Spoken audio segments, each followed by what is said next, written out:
Hello, Tito Jeff here. And I don't know, a few weeks ago I was in the hospital, had gastroenteritis, lost a lot of fluids, had to go in for hydration.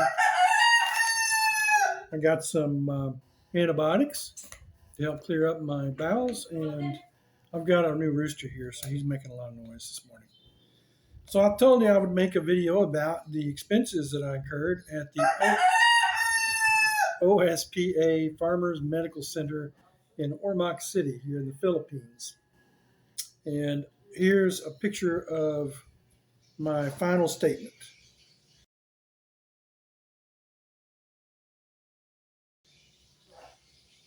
And you can see that it cost me 49,353 pesos total, which is approximately $1,000. I was in the hospital for, I went in, let's see, Wednesday afternoon, and I came home Saturday. So Wednesday, Thursday, Friday, Saturday. They charged me for a room. Let's see, how much did I pay for a room? It's here somewhere. Room and board for 3 days. So they only charged me for Wednesday, Thursday, and Friday, I guess. 1,600 pesos a day, which is $32 a day. A total of 4,800 pesos, which is just a little less than $100.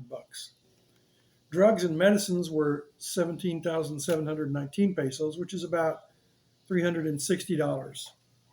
That included IV antibiotics every day, 2 or 3 times a day, uh, nebulizer for a couple times, some medicine for my kidneys to protect them because my creatinine level was a little high, and some other stuff. Laboratory diagnostics were about 7,600 pesos, which is 160, about $160. Operating room fee, no, $0 there. Supplies, 47.66. So I had a Dr. Arevalo and Dr. Aviles. Dr. Arevalo came to see me every day, 6,400 pesos, which is about 128, 130 bucks for 4 visits from Dr. Arevalo. Dr. Aviles, Nicholas Aviles, he was my gastroenterologist, 7,100 pesos for the same days. So, and during my stay, they would bring me a bill, and I made partial payments while I was there, just to reassure the hospital. I guess I could have waited till I left if I wanted to. But they also charged me here for an admission kit, which included some soap, a cup, toothbrush, toothpaste. What else? They charged me for a pillow, uh, for a bottle of water, 11 pesos, which is about, or 11.50, which is about 13 cents. Admission fee, 500 pesos, $10. Room disinfection, first floor, private room, 200 pesos. That's $4, $4. ECG, echo, no, not an echocardiogram. It's an electrocardiogram, where they put electrodes on your chest and check your heart. That was 350 pesos, not dollars, 350 pesos, which is $7. Uh, so lab work, creatinine, potassium, medical supplies. They charged me for alcohol swabs, 100. Digital thermometer, which came with my admission kit, 155 pesos. $3 they charged me for a thermometer. They charged me for exam gloves, face mask, ear loop, IV start pack, macro set needles, micropore plaster, 12s. I don't know what that is. Posiflush syringe, Soluset. So this is all for IV related stuff. And I got one more page. They gave me a splint for my hand to hold my hand steady when they put the IV in here. A little plastic splint for $2. Syringes. Charged me for a urinal, which I used to check my urine output because I was dehydrated. I was being hydrated with IVs and drinking fluids, so they wanted to know how much my output was. Uh, let's see. The They charged me for PPE for themselves, and I'm not sure what that was. About $2 for PPE. I don't know what that is. Nebulizer. Let's see. The biggest medicine expense was ceftriaxone, Keptrix, 1 gram vial with 10 ml diluent, 6 of them. So that was 6,960 pesos, which is about 140 bucks. And that's an antibiotic that they gave me by IV. So lots of details in the bill. Uh, I was asked at checkout for my senior citizen card. Well, if I have a senior citizen card, I could get a 20% discount on that. But I haven't lived here long enough. So I need to get my alien registration card first, which I'm in the process of doing. It's still being processed. Um, and I'm not sure what else I need to do to get the senior citizen discount. Uh, so that will be helpful, but not eligible for that yet. I paid with a credit card. Didn't have to pay with cash. I could pay with cash if I wanted to. And so it wasn't bad. 3 days in the hospital cost me about $1,000, and no big surgeries or anything.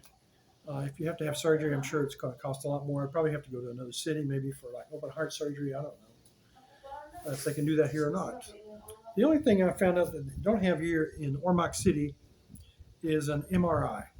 I would have to go to Tacloban, which is about a 2 hour ride from Ormoc City, or take the 2.5 hour ferry ride to Cebu City, which has much bigger hospitals.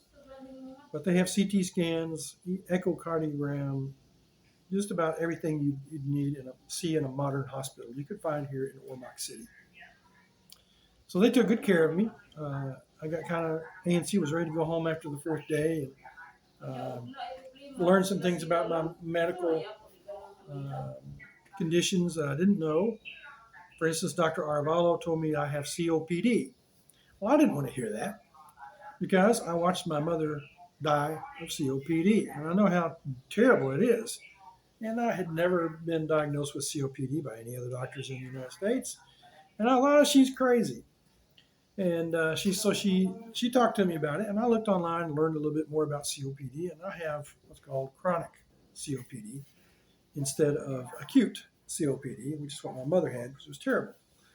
So most people, their lungs are damaged by pollution, and I used to be a smoker, uh, and some genetic factors involved in having COPD. So I have resigned myself to believing that I do have COPD, chronic obstructive pulmonary disease. And that's where you breathe in and you can't get all the air out that you breathe in a little bit. So you cough, you make some mucus, and that's probably what's causing my problem is mucus in my lungs. So she started me on a daily, twice daily inhaler with salbutamol and I forget fluctocosazone or something like that. So one is a steroid, and the other is an anti-inflammatory thing for my lungs, and I have noticed a big difference. So I don't know if my COPD flared up worse because I came to the Philippines. Could be because I was living in a house when I first arrived that was contaminated with mold after a typhoon. Could be from all the diesel exhaust and car exhaust here, dust. Uh, and it may just be time for it to flare up and be more prominent. And looking back, I do remember symptoms that I had in America that are related to COPD, some coughing and mucus production and things like that. I always clear my throat a lot. So that's been beneficial to me. So coming to the Philippines, my healthcare, I think, has improved. And Dr. Aviles is a good gastroenterologist. He's uh, able to talk to me and explain things to me that what he was concerned about, and he was surprised I knew as much about my health as I did. because in 2005 I had a total colectomy with a J pouch construction, which is a big major surgery because I had ulcerative colitis, and I learned a lot about that while I was going through that problem, and continued to learn about it. So he was amazed that I knew so much about my medical history and understood my condition so well. I don't think they get a lot of patients who understand their medical problems all that here, well here in the Philippines. So $1,000 for actually almost 4 days in the hospital, and that included an emergency room visit where you get inducted into the hospital, you get admitted, and I think they took really good care of me. The food was great. I think it was all home cooked food, not like a big industrial kitchen in a major hospital in America. I had some soup in a hospital one time, broccoli soup. I would not call it soup. It looked more like dishwater that had broccoli floating in it. So, but this was all the food was delicious. I had some things here that would make dietitians in America scream and pull their hair out. I like fried bananas and chorizo, and a lot of fried food. And so it was really good. And it satisfied my hunger. So that's it. If you come to the Philippines, be prepared to pay cash for your hospital visit, unless you have some kind of HMO that you purchase when you arrive here, which is just about as expensive in America. As far as I can tell, HMOs here are expensive. In the future, after I get married to Maricel, I will I'll buy into the Philippine national health insurance system called PhilHealth. It's not uh, it's not great. Uh, by not great, what I mean, it doesn't pay for a lot, but it will offset some of the costs. So probably 30 to 50% of the cost would be paid for by PhilHealth, which would help me save my money. I have money in my savings set aside, especially for healthcare, and I'll continue to take some out of my Social Security when I start receiving that. Set aside 20, $50 a month, something like that, for healthcare. So you got to be prepared for that when you come to the Philippines.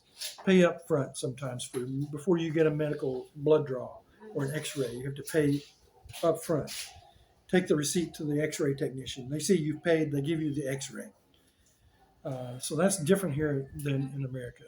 But once you figure out the system, it goes smoothly. So I came to the hospital before, and after visiting Dr. Arvalo, I went to her office. Went on the wrong day. I didn't have an appointment. The nurse there told me I should go to the emergency room at the hospital, and uh, they would check me out. And when I got there, they said, "Well, you have to be admitted." I said, "Well, I don't need to be admitted. I just need to see a doctor." So I went to the outpatient uh, healthcare section, and I went there at about noon or 11 or 12 o'clock. By the time I saw the doctor, it was 3. It was too late to get any blood work done for the doctor to have any results, make it a meaningful visit. So I really kind of wasted my time and my money. I should have gone to the ER and been admitted. And I probably would have actually been admitted. I was already feeling pretty bad. And that was on a Monday. And I waited till Wednesday. So I was much worse. So if someone at the doctor's office tells you to go to the ER and be admitted, go to the ER and be admitted. Trust them until you learn how to navigate and manage your healthcare in the Philippine healthcare system, because they do things differently, and not bad, but different. So that's it. That's my experience financially and otherwise at the hospital at Farmers Medical Center in Ormoc City, Philippines. I hope this is helpful to you. Please hit the like button and subscribe if you're not, and hit the notification bell. If you got any comments, if questions, let me know at the bottom.